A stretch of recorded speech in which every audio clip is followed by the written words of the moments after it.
দর্শক দেখতে পাচ্ছেন এখানে পাহাড়িদের অর্থাৎ বাংলাদেশের পার্বত্য চট্টগ্রাম যে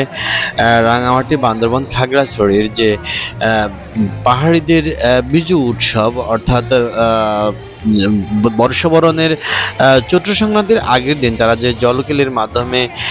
পুরাতন বৎসরকে বিদায় দেয় সেটি তারা কিন্তু মহা ধুমধাম করে এবং আনন্দ উদ্দীপনার মাধ্যমে কিন্তু জলকেলি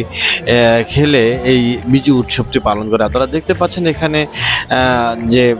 পার্বত্য চট্টগ্রামের ঢাকার যে বসবাসকারী যে জনগোষ্ঠী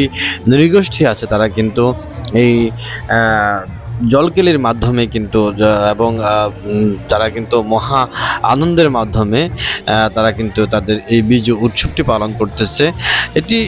ঢাকার আজকে এবার রমনা লেকে ফুল দেওয়ার মাধ্যমেও কিন্তু তারা এই উৎসবটি পালন করে। এছাড়াও শিল্পকলা একাডেমিতে তাদের যে আদিবাসী বিভিন্ন কার্যক্রম এবং আনন্দ উৎসব, সেই আনন্দ উৎসবের মাধ্যমে এবং তাদের যথাযথ যে রীতিনীতি আছে সেই রীতিনীতি পালনের মাধ্যমে কিন্তু তারা এই বিজু উৎসব বা বিজু সাংরাই উৎসব বা বর্ষ বিদায়ের যে চৈত্র সংক্রান্তির আগের দিন যে বিজু উৎসব পালন করে সেটি কিন্তু তারা এখানে জলকেলির মাধ্যমে এবং নানা ধরনের রীতিনীতির মাধ্যমে আনন্দ উৎসবের মাধ্যমে তারা কিন্তু পালন করতেছে। এদিকে কিন্তু খাগড়াছড়ি, বান্দরবনে এই বিজু উৎসব পালন করে কিংবা জলকেলির যে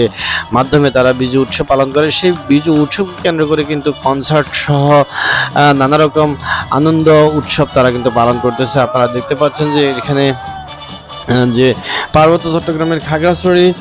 দীঘিনালা এবং তার সাথে সাথে কিন্তু পার্বত্য চট্টগ্রামে বলা যায় যে প্রত্যেকটি স্পটেই কিন্তু কম বেশি এই উৎসবটি পালন করা হচ্ছে। আপনারা দেখতে পাচ্ছেন যে এটি আসলে পাহাড়িদের বাঙালির যে চিরায়ত একটি রীতি অর্থাৎ আদিবাসীদের যে রীতিনীতি এবং তারা যে রীতিনীতির মাধ্যমে তারা যে আনন্দ উৎসব করে থাকেন সে আনন্দ উৎসবের যে বিভিন্ন তাদের প্রাচীন যে নিয়ম নীতি এবং এই নিয়ম নীতির মাধ্যমে তারা কিন্তু সারাদিন আজকে সেটি পালন করেছেন এবং সন্ধ্যার পরেই কিন্তু তারা তাদের আনন্দ উৎসবের জন্য কিন্তু এই বিজু উৎসবকে কেন্দ্র করে তারা কিন্তু কনসার্টের আয়োজন করেছেন এবং জমকালো কনসার্টের মধ্য দিয়ে তারা কিন্তু পার্বত্য আদিবাসীরা যে পাহাড়িরা তারা কিন্তু তাদের উৎসব পালন করতেছে এবং এইটি মূলত পুরাতন বৎসরকে বিদায় দেওয়ার চৈত্র সংক্রান্তির আগের দিন তারা পালন করে থাকে এবং এটি তাদের উৎসবগুলোর মধ্যে অনেক বড় একটি উৎসব এবং পরবর্তী দিন তাদের চৈত্র সংক্রান্তি সেটিও কিন্তু তারা মহা ধুমধামের সাথে পালন করে এবং তাদের নিজস্ব রীতিনীতি এবং নিজস্ব আনন্দময় কিছু রীতিনীতির মাধ্যমে তারা কিন্তু নতুন বছরকে স্বাগত জানায়। তারই ধারাবাহিকতা অর্থাৎ তাদের বর্ষবরণের যে উৎসব বাঙালি পালন করে সেই বাঙালির উৎসবগুলোর মধ্যে অন্যতম হচ্ছে পাহাড়িদের এই বর্ষবরণ। তারা কিন্তু 3 থেকে 4 দিন যাবত এই বর্ষবরণ অনুষ্ঠান কিংবা নতুন বছরকে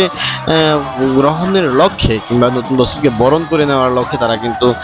3 থেকে 4 দিন এরকম বিশেষ নিয়মে কিংবা বিশেষ উৎসাহ উদ্দীপনার মাধ্যমে বিশেষ আনন্দ উপভোগের মাধ্যমে কিংবা বিশেষ কিছু কার্যক্রমের মাধ্যমে কিন্তু তারা এই বিজু উৎসব কিংবা সাংরাই উৎসব কিংবা পাহাড়িদের যে বর্ষ বিদায় উৎসব এবং বর্ষ বরণের উৎসব সেটি কিন্তু পালন করে। ধন্যবাদ, আজকে এখানেই রাখছি।